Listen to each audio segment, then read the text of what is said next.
कहानी की शुरुआत अमेज़न जंगल से होती है, जहाँ पे एनबो नाम की एक लड़की एक ट्रैप लगाकर उसमें शिकार के फंसने का इंतजार कर रही थी। तभी उसे याद आता है कि उसने ट्रैप में चारा तो लगाया ही नहीं, तो वो जल्दी से उस ट्रैप में चारा लगाने जाती है।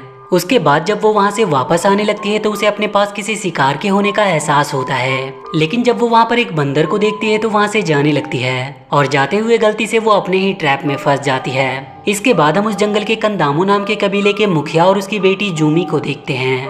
वहाँ का मुखिया वहाँ पर आए मुसीबतों से काफी परेशान था, क्योंकि कंदामू एक बहुत ही बुरे श्राप से गुजर रहा था, जिससे वहाँ के तालाब की मछलियाँ अपने आप मरने लगी थी और उस कबीले के लोग काफी बीमार और कमजोर होने लगे थे। कंदामू का मुखिया भी काफी बीमार और कमजोर हो गया था, इसीलिए अब वो अपने पूरे कबीले की जिम्मेदारी अपनी बेटी जूमी को देना चाहता था, क्योंकि उसे लगता था कि जूमी ही कंदामू को श्राप से मुक्ति दिला सकती है। इसीलिए वो उस रात जूमी को उस कबीले की जिम्मेदारी देने का डिसाइड करता है। वहीं एनबो अभी भी उस ट्रैप में फंसी होती है। तभी उसके पास उस कबीले का सेनापति एटोक आता है, जिससे एनबो अपने आप को नीचे उतारने में उसकी मदद मांगती है, क्योंकि उसे अपनी दोस्त जूमी के मुखिया बनने के समारोह में जाने में देरी हो रही थी।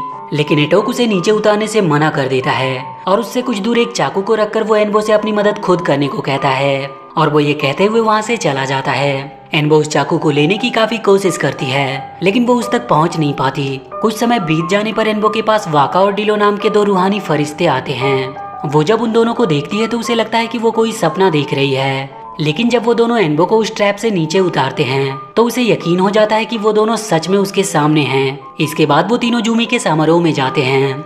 एनबो उन दोनों रूहानी फरिश्तों को समारोह से कुछ दूर ही रुकने को कहती है और वो उनसे कहती है कि मैं जब तुम्हें बुलाऊंगी तभी आना। इधर जूमी काफी उदास होती है, क्योंकि इतने खास दिन पर भी उसकी सबसे अच्छी दोस्त उसके साथ नहीं थी। जूमी को खंदामू के मुखिया का हार पहनाकर वहाँ की जिम्मेदारी सौंप दी जाती है और थोड़ी ही देर में वहाँ पर एनबो भी पहुँच जाती है, जिसे देखकर जूमी काफी खुश होती है और थोड़ी नाराज भी होती है, क्योंकि उसने आने में आज काफी देर कर दी थी। एनबो जूमी को खुश करने के लिए उससे कहती है कि मैंने तुम्हारे लिए एक तोहफा लाया है। वो रूहानी फरिश्ते जो इस कबीले के श्राप के कारण जंगल से गायब हो गए थे, वो उन्हें वापस लेकर आई है और वो उन्हें आवाज लगाकर सबके सामने बुलाती है, लेकिन वो दोनों वहाँ पर आते ही नहीं हैं। इस पर सभी कबीले वालों को लगता है कि एनबो झूठ बोल रही है और पूरे कबीले वालों के सामने एनबो की बेइज्जती होती है और इस बात से दुखी होकर एनबो वहाँ से चली जाती है। पर एक बार फिर से वो दोनों रूहानी फरिश्ते एनबो के पास आते हैं, जिन पर एनबो काफी गुस्सा करती है। तो वो दोनों उसे बताते हैं कि इस जंगल की ये हालत ये कोरोना नाम के एक डेमन के श्राप के कारण हुई है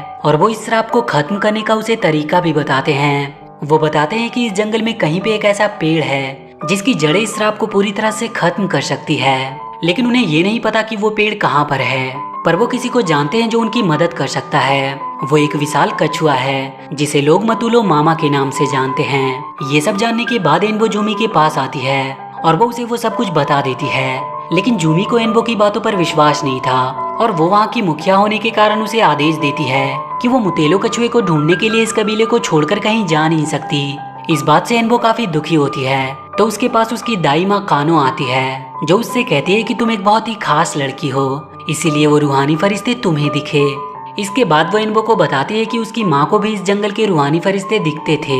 एनबो उनसे अपनी माँ के बारे में और जानना चाहती थी, लेकिन उसे बाकी की बातें कल बताने का बोलकर उसे सुला देती है। अगले दिन एनबो जूमी के पास आती है और वो उससे कानू के पास जाकर उसके और उसकी मॉम के बारे में जानने को कहती है। उसके काफी रिक्वेस्ट करने पर जूमी एनबो के साथ कानू के पास आती है, पर वहाँ पर उन्हें पता चलता है कि कानू की तो मौत हो चुकी है। ये सब देखकर वो दोनों काफी दुखी होते हैं। तभी वहाँ पर उनका सेनापति एटोक आता है, जो कानू के मौत का जिम्मेदार एनबो और उसके रूहानी फरिश्ते को मानता है। इस बात से एनबो काफी दुखी होकर वहाँ से भाग जाती है, पर एटोक अपनी सेना के साथ जाकर उसे पकड़ने की सोचता है। इस पर जूमी उसे ऐसा करने से मना भी करती है, लेकिन एटोक उसकी बात नहीं मानता और वो वहाँ से एनबो के पीछे जाने के लिए निकल पड़ता है। इधर एनबो एक पेड़ से लगकर काफी रोती है। तभी उसे वहाँ पर एक छोटा सा कछुआ दिखाई देता है, जिसे देखकर उसे मुतेलो मामा की याद आती है और वो उसकी खोज में निकल पड़ती है। काफी दूर आगे जाने पर जब उसे भूख लगती है तो वो एक पेड़ से फल तोड़कर खाने की कोशिश करती है, पर तभी उस पेड़ के सारे चमगादड़ एनबो पर हमला कर देते हैं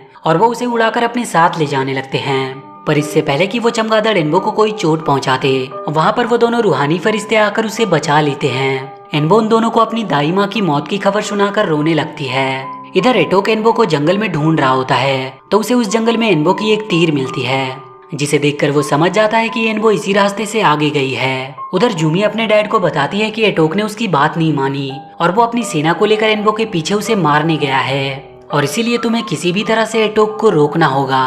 ये बात सुनकर जूमी अपने 2 सैनिकों के साथ जंगल में उन्हें ढूंढने जाती है। इधर एनबो और उन 2 रूहानी फरिश्तों को रास्ते में जब भूख लगती है तो वो दोनों एनबो को तीर से फल तोड़ने को कहते हैं, लेकिन एनबो के सारे तीर रास्ते में ही खत्म हो गए थे। इसीलिए डीलो उसे एक घास की तीर देता है, जिसे देखकर एनबो कहती है कि इससे कोई फल कैसे टूट सकती है।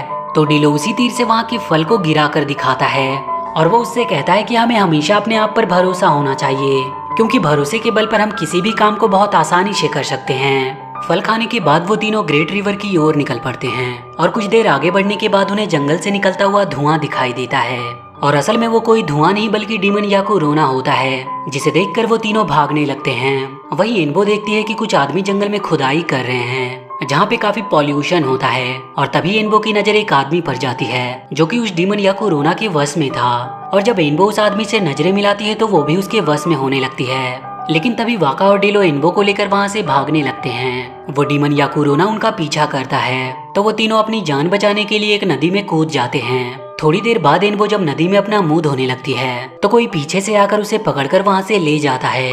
दरअसल वो कोई और नहीं बल्कि उनका सेनापति एटोक होता है। वो एनबो को मारना चाहता था क्योंकि उसका मानना था कि जो उसके कबीले में श्राप फैला है वो एनबो की वजह से है और उसकी मौत के बाद वहाँ पर सब कुछ ठीक हो जाएगा।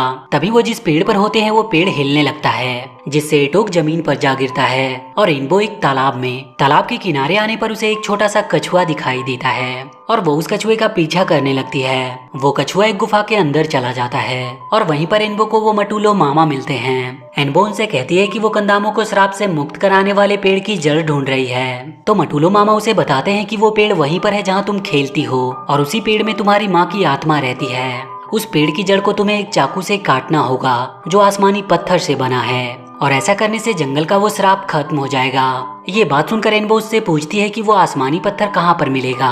तो वो एनबो को बताते हैं कि ये आसमानी पत्थर पलेजो के पास मिलेगा जो एक ऊंचे पहाड़ की चोटी पर रहता है। वो उसे ये भी बताते हैं कि पलेजो को मीठा खाना बहुत पसंद है, इसीलिए वो जब भी जाए उसके लिए मीठी पत्तियां जरूर लेकर जाए। ये बात सुनकर एनबो पलेजो को ढूंढने के लिए निकल पड़ती है। उधर एटोक पेड़ से गिरने की वजह से बेहोश हो गया था। तभी उसके पास वो आदमी आता है जो याकुरोना के वश में था। इधर काफी दूरी तय करने के बाद एनबो बेहोश हो जाती है और जब उसकी आंखें खुलती है तो वहाँ पर वो उन्हीं 2 रूहानी फरिश्तों को देखती है और वो उन्हें मुटेलो मामा की सारी बातें बता देती है। इसके बाद वो तीनों एक गाड़ी बनाते हैं और एक मीठी पत्तियों वाले पेड़ को लेकर पलेजो की तलाश में जाने लगते हैं। पलेजो जिस चट्टान पर रहता था वो काफी ऊंची होती है, इसीलिए उन्हें वो पेड़ वहाँ पर ले जाते हुए काफी दिक्कत हो रही थी। वहीं हम जूमी को देखते हैं जिसे जंगल में एटोक और वो आदमी मिलता है। दरअसल वो आदमी एक साइंटिस्ट था, इसीलिए वो जूमी से कहता है कि वो उसके कबीले वालों को ठीक कर सकता है क्योंकि उसके पास काफी एडवांस दवाइयाँ होती है। लेकिन जूमी को दवाइयों के बारे में कुछ भी पता नहीं होता है। वो उसके लोगों को ठीक करने के बदले में जूमी से सोने की मांग करता है। तो जूमी इसके लिए तैयार हो जाती है क्योंकि वो किसी भी तरह अपने लोगों को ठीक करना चाहती थी। इसके बाद वो सभी कंदामो वापस जाने लगते हैं। इधर एनबो और वो 2 रूहानी फरिश्ते किसी तरह बहुत सारी मुश्किलों का सामना करते हुए उस पेड़ को लेकर पलेजो के पास पहुंचते हैं। एनबो पलेजो के पास जाकर उससे कहती है कि उसे मुटेलो मामा ने भेजा है और वो उससे वहाँ पर आसमानी पत्थर लेने आई है। पहले तो पलेजो इधर उधर की बातें करता है, लेकिन जब एनबो उसे मीठे पत्तों वाली पेड़ दिखाती है तो वो उसे आसमानी पत्थर देने के लिए मान जाता है और साथ ही वो उस पत्थर का एक चाकू भी बना देता है। तभी वहाँ की चट्टानें अचानक से हिलने लगती है। दरअसल उस चट्टान पर ज्वालामुखी फटने वाला होता है। तो पलेजो उन्हें वहाँ से जल्दी से जाने को कहता है और जब वो तीनों वहाँ से जाने लगते हैं तो वहाँ का एक ज्वालामुखी फटता है जिससे उनके वापस जाने का रास्ता बंद हो जाता है। तो एनबो पलेजो से उसका पंख मांगती है और इसके बदले में वो और भी मीठी पत्तियों का पेड़ लाने का वादा करती है। पलेजो अपना वो पंखा उन्हें दे देता है और वो तीनों उस पंखे की मदद से वहाँ से निकल जाते हैं। जब वो दोनों उस चट्टान के चोटी पर पहुँचते हैं तो वो तीनों उस पंखे की मदद से वहाँ से जाने की कोशिश करते हैं, लेकिन वाका का वजन काफी ज्यादा होता है, इसीलिए वो पंखा टूट जाता है। तो वाका उन दोनों को ही वहाँ से नीचे जाने को कहता है और वो ये कहते हुए उन्हें पंखे के साथ नीचे धक्का दे देता है, जिससे एनबो और डीलो सीधा उस पेड़ के पास पहुँच जाते हैं जहाँ पर एनबो खेला करती थी। और थोड़ी ही देर में वाका भी ज्वालामुखी के वेपर की मदद से उनके पास पहुँच जाता है। इसके बाद वो तीनों पेड़ के पास जाते हैं जहाँ एनबो उस पेड़ की जड़ को उस आसमानी पत्थर की चाकू से काटने जाती है, पर तभी वहाँ पर जूमी आ जाती है जो एनबो से कहती है कि अब इसकी कोई जरूरत नहीं क्योंकि एक आदमी ने उसके डैड को ठीक कर दिया है और अब वो पूरे कबीले वालों को ठीक कर देगा। एनबो जूमी के साथ जाती है और जब वो उस आदमी से मिलती है तो वो काफी डर जाती है और वो जल्दी से भागकर घर के बाहर आ जाती है। जूमी जब एनबो से पूछती है कि क्या हुआ तो एनबो उसे बताती है कि वो आदमी एक डीमन है। लेकिन जूमी उसकी बातों पर विश्वास नहीं करती क्योंकि कभी भी उसे एनबो की बातों पर विश्वास ही नहीं था। इधर एटोक जब उस साइंटिस्ट को देखता है तो उसे भी उसकी असलियत के बारे में पता चल जाता है और वो भागता हुआ एनबो के पास आता है जो उसी पेड़ के नीचे बैठी थी। इसके बाद वो अपने किए की एनबो से माफी मांगता है क्योंकि उसे पता चल गया था कि एनबो सब कुछ सही करना चाह रही थी। और इसके बाद वो दोनों उस चाकू से उस पेड़ की जड़ को काटते हैं। पेड़ के कटने के बाद उसमें से एनबो की मॉम निकलती है जिससे मिलकर एनबो काफी खुश होती है। एनबो की मॉम अपनी शक्ति से एक तीर बनाकर उसे देती है। इधर जूमी और उसके डैड भी याकुरोना के वश में हो गए थे, इसीलिए जूमी उस साइंटिस्ट के सामने सबको झुकने का आदेश देती है। सभी लोग उसकी बातों का पालन करते हुए उसके सामने अपना सर झुका देते हैं। इधर एनबो की मॉम सोना निकालने वाली मशीनों को रोकती है और वो उस साइंटिस्ट के पास आती है और यहाँ पर हमें पता चलता है कि वो साइंटिस्ट तो एनबो का डैड है जिसे काफी समय पहले उसकी मॉम वहाँ पर लेकर आई थी, लेकिन अब वो याकुरोना के वश में हो गया था। ये बात सुनकर याकुरोना को गुस्सा आ जाता है और वो अपने असली रूप में आता है और इसके बाद वो जूमी को लेकर उन मशीनों की ओर चला जाता है। ये देखकर वो सभी जूमी को बचाने के लिए याकुरोना के पीछे जाते हैं और इसके बाद एनबो जूमी को बचाने के लिए याकुरोना को जादुई तीर से मारने की कोशिश करती है, लेकिन वो उसे अपना डैड समझकर वो तीर चला नहीं पाती। तभी वहाँ पर उसकी मॉम आती है और वो उसे समझाती है कि वो तीर अपने डैड पर नहीं चला रही बल्कि उसके अंदर मौजूद उस डीमन पर चला रही है। और इसके बाद एनबो उस पर वो तीर चला देती है जिससे उस डीमन याकुरोना की मौत हो जाती है और उसके डैड अपने असली रूप में आ जाते हैं जिनसे मिलकर एनबो काफी खुश होती है। इसके बाद एनबो के मॉम और डैड उसी पेड़ के अंदर समा जाते हैं और उसके बाद से पूरे कंदामों में खुशहाली छा जाती है। और इसी के साथ ये मूवी यहीं पर खत्म हो जाती है। तो वीडियो अगर अच्छी लगी हो तो please do like and share the video and please subscribe to my channel and press that bell icon.